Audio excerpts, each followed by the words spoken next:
Welcome back to the Daily Objective. It's Jonathan Hoenig with you from the Iran Center UK. Happy you're with us. We've got a wonderful guest with us, Quent Cordair from Quent Cordair Fine Arts. That's, of course, a painting and sculpture gallery here in the United States, actually with two locations. Quent is an author. He's a well-known objectivist and an expert on objectivist aesthetics, and become, I don't want to say an unlikely hero in the last year, but really a prominent hero in the battle for individual rights when it comes to businesses and keeping one's business open. We're going to kind of share some screens to remind you, but first we'll welcome Quent. Thank you so much for being with us here in the Iran Center UK and the Daily Objective. Thank you, Jonathan, and thank you so much for having me today.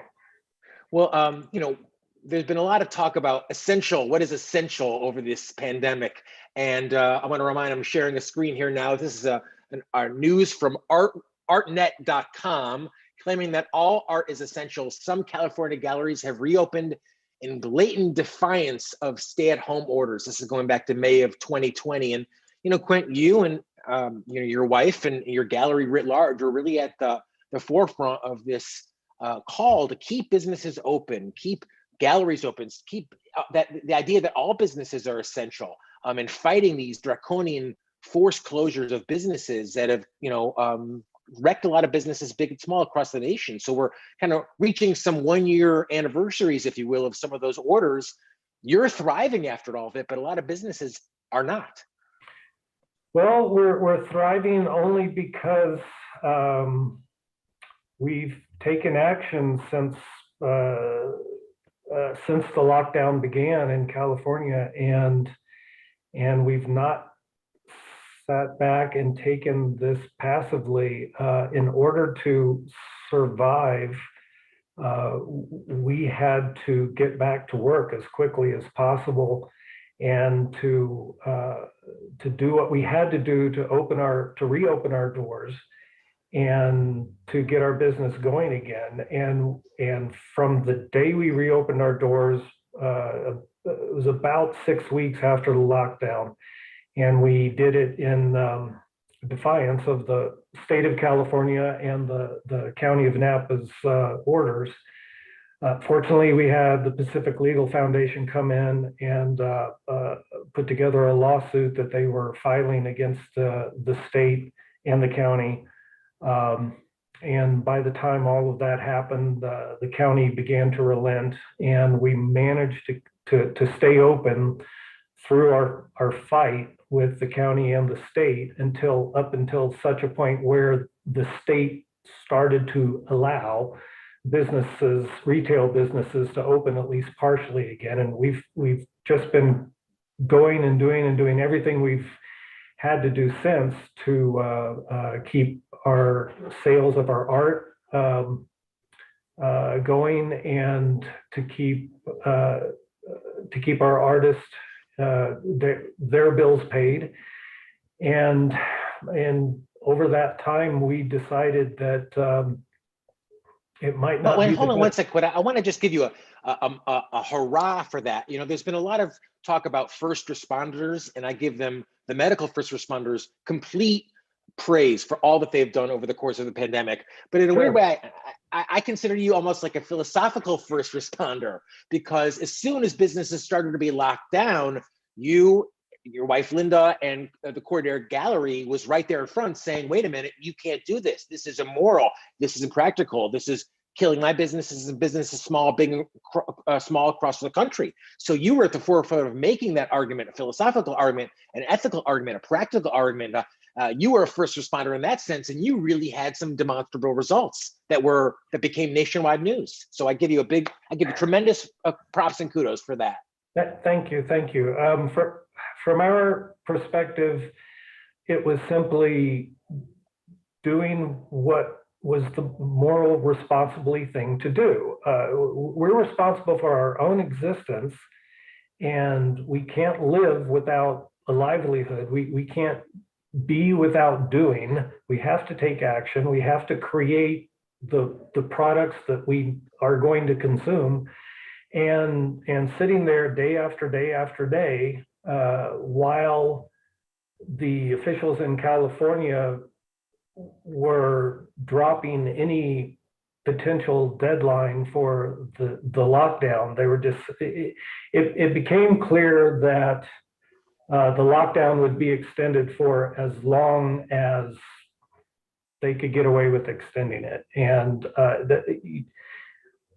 you just can't live by sitting at home doing nothing. And well, let me play this so-called devil's advocate for a moment. You know, Ayn Rand famously wrote the book The Virtue of Selfishness. I'm sure throughout all of this, you heard a lot of this. Oh, Quent, you're just so selfish. You know, you want your business to be open. You don't care about anyone's health. You know, all you think about is your bottom line. You're so selfish. You heard a lot of that over the course of the past year, I'm sure. We heard a lot of that openly, loudly, screamed at us from across the street in the Napa Gallery, people coming into the gallery and saying that to our faces, people calling in and not only saying that, but providing thinly veiled threats along with it as well, that we would be shut down in some fashion or something would happen to us, to the point where we had to report that to the police a number of times, where we had to hire armed guards at the gallery for, it was about 3 weeks after we opened, because of the threats that we were hearing. So, you know, and that for opening the doors of an art gallery, while everybody else was already going to Target and Walmart and the grocery store and so on. But we were supposed to sacrifice what could be sacrificed. And I put a post up on Facebook today, and anybody that wants to go to Facebook, for those who are watching this recorded later, today's March the 19th, but I put up a post this morning in response to, and one yesterday as well, in response to the 1-year anniversary of the lockdown here. And talked about how that the response to the lockdown seems very much to be driven by altruism for a lot of people. It's a golden opportunity to sacrifice for the greater good, and people that are in that mindset simply can't fathom or accept that someone who has the opportunity either to live their own life and do something for themselves, make their own living, or sacrifice that for the greater good, you're supposed to sacrifice it for the greater good. And yes. and any anyone standing up for themselves and just themselves and saying, no, I'm my most important value. I've built this business for 25 years. My wife and I have, in this case. That's not part of their moral equation. You have an opportunity here to sit at home and do nothing and potentially save one life. How could you possibly do otherwise? And for something as supposedly insignificant as artwork, right? Oh, it's just a statue. Exactly. Exactly. So it didn't matter that this was our only livelihood. It didn't matter that our business could potentially die, as the article that I linked to today on Facebook in the San Francisco Chronicle is talking about how some retailers there, entire neighborhoods of retailers and restaurants are starting to close, even after having managed to have survived a year of the pandemic. But when you're in business, when you're in a retail business or a restaurant or many other types of businesses, I suppose every business, is that everything that's happening around you, every single day, every hour, every dollar, it's all part of a calculation. And it's almost like a living organism, and it has to be fed, and it has to be nurtured, and it has to happen, it has to work. And every day that you're not in business, or that your business is crippled in some way, you can almost, if you've been in business long enough, you can almost forecast out in your mind how many days you have left before you're going to have to close the doors forever. you only have so much margin and so much room, unless you're enormously wealthy, I suppose, and can afford to close down whichever business. But Oh, for a sure. It's small always business owner businesses think in particularly, terms of tenths of 1%, hundredths of 1% of margin that you said. And when bureaucrats, for them, hey, if you're not in business for a couple of days, a couple of weeks, if it costs you an extra this percent, that percent, it's just money. And I'm glad you made that point, Quent, of sacrifice, because there also seemed to be this egalitarian sense throughout the whole pandemic that, for example, if older people, if people who are at risk, if certain types of businesses need to close down, well, then every business needs to close down. Then every business needs to sacrifice as well. I mean, there'll be books written about all the underlying philosophical ideas that prompted the government's response to the pandemic, of which you are really at the center. Right. It's been a shocking situation for most of the world, but the response has been shocking as well, and to see what we're seeing in California, in the rest of the country and around the world, it's unfortunate and it's sad that people couldn't see what was coming from taking the approach that was taken, that small businesses wouldn't be able to make it by the hundreds and thousands and tens of thousands in the US. You just don't have that much room to, you don't have that much margin to work with. There's an old saying, margin. The old saying is that people vote with their feet. And, we've read and heard a lot about businesses leaving high tax, high regulation areas. Illinois, California is top of that list. I think something to the effect of, I heard Dr. Brook mention 100,000 people leave California year after year after year. Was the political environment in California part of the reason you expanded the gallery now, Quent Cordair Gallery, out to Wyoming as well? Was politics some of that and part of that? Could you ever see leaving California entirely? It's possible. We don't want to, but we've given ourselves that option by establishing a second gallery here in Jackson, Wyoming, where I'm recording from now. It's a great state for business. The political and economic, the approach is almost the exact opposite of what we've come to experience in California, where in California, businesses seem to be treated as guilty until proven innocent. And here it's the opposite. You're innocent until proven guilty.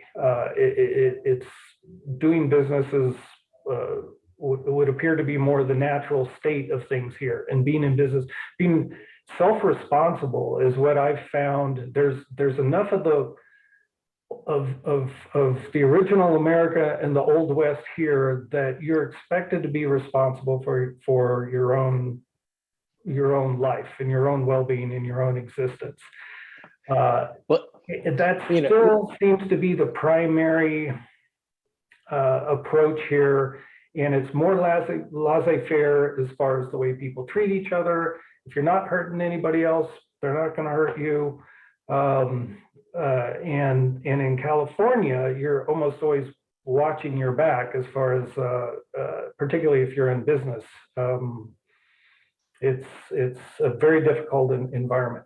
But having been in the bullseye of the targeting of so many politicians and locals in California over this past year, it's become increasingly hard to trust that California and Napa will be on our side going forward through whatever other challenges might come our way with the fires, power shutdowns, who knows what. We've been through a lot over the past 4 or 5 years, particularly even there. But it was to our artists' benefit and to ours as well that we not have all of our eggs in that one basket going forward. So we're very happy with what we're building here in Wyoming, and hopefully both will continue to work. But if we need to shift from one state to the other going forward, we have that option. Well, that's, that's, the story is inspiring, and your story is inspiring. Not only the art and your work. As a poet, you have a number of books out. We'll share your Amazon page before we go. But people often use, for example, John Allison as an example of a great objectivist business guy. And you're an artist, and that's not the same thing as banking. But I consider you an equally inspiring story of someone who has really used objectivism and a lot of great principles, inspiring principles to me in your work, and especially in the last couple of months with, I know, the help of the Pacific Legal Foundation. As I said, I consider you really a hero of the pandemic in that way, because you demonstrated, you went to bat. I'm sure at great cost and expense for you and your own family as a small business person. So you made a great difference. And over something there'll be a great debate, and there'll continue to be great debate about what is an essential business. And I know for me, speaking selfishly, I have rediscovered the vital, essential nature of art during the pandemic, how important it is to keep my soul alive, to keep my spirit alive. So the fact that you were able to make this great legal case over something as goddamn essential as art, I think just even more beneficial for objectivism, and I hope for you in the gallery and for Linda as well. So thank you for doing what you've done over the last year, for keeping the right principles alive when it comes to your business and when it comes to making the case worldwide. So huzzah to you for everything you guys have done. I truly appreciate that. And just to throw in, this is what principles are for, aren't they? They're for dealing with these difficult, complex issues that everyone faces and has always faced through human civilized history. But this is what we have principles for, and moral principles for, is to help guide us through these storms and complexities. And they're fantastic tools. They're invaluable tools. I wish that our culture and our education system still understood, and I know it will come around again, but we'll come to understand again how invaluable principles are, and thinking in principles, and particularly moral principles. You can't get by without them, and when you come into a sudden unexpected storm like this, they can really help get you through. And I love that. Rand obviously talked about thinking in principles. It's a great idea, objectivist kind of idea to always go back to and remember. And I want to also steer people to your, that big bag of evil, big tech, Quint, as just screwing us all. Thanks to that evil Amazon, people can get some really, terrible big Amazon makes some of your really inspiring work available to readers from all over the globe. So definitely encourage everyone to check that out. Your page on Amazon.com and Cordair.com to learn about the gallery. And even if people can't go visit the gallery, I'm sure they can get some of the really inspiring artwork delivered to their home, to their business, put on the cover of their annual report. So definitely also want to encourage people to check that out as well. Thank you. Do we have just a moment or two? There's been something that's been going through my mind, particularly over the past couple of days. Please. Yes, the floor is yours. Our culture's approach to this pandemic in relation to, I know what a lot of objectivists, or in contrast to what a lot of objectivists think about the nature of man, and especially what we espouse here and champion here in the gallery, and what I do in my fiction as well. So much of this collectivist, tribalist approach to a situation such as this pandemic goes down and back to a view of man as being an essentially flawed creature, an incapable animal, one that cannot survive and thrive without being dependent on others around them. The collectivists believe that, or hold that, we can't survive or thrive or live or defend ourselves or be happy without being dependent, completely dependent on everyone else. It's one of these things that we saw almost immediately in California. Is there was always a to anything about the pandemic or the lockdown, they wanted and looked to some authority figure, any authority figure, for what they should do or what should be done in response to this virus. And once that authority figure gave it, there might be an argument over which authority figure was right, but there was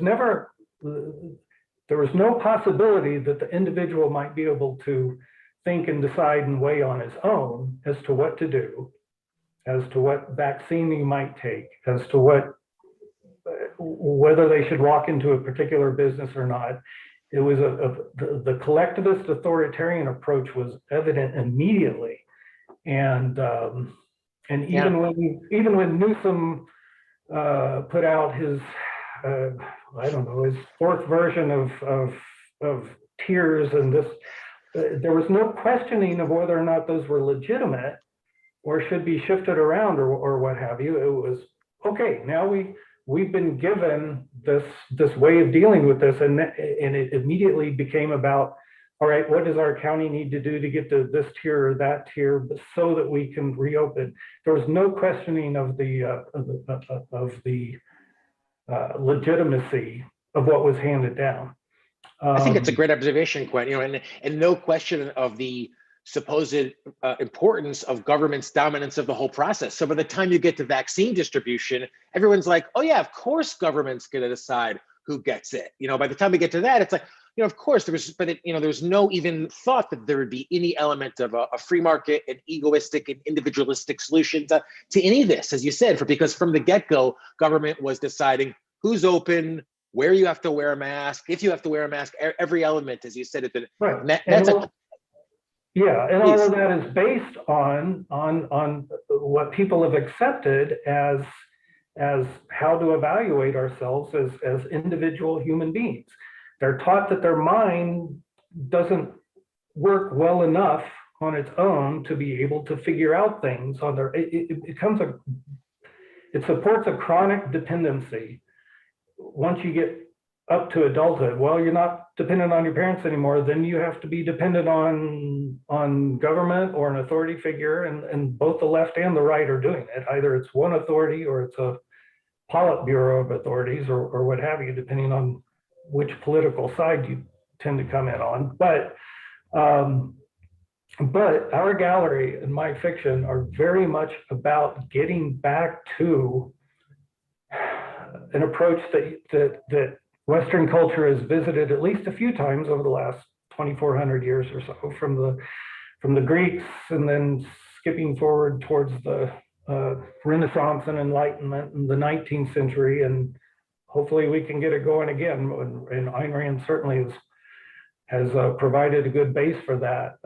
But the individual human as being healthy, complete, able, capable, efficacious, and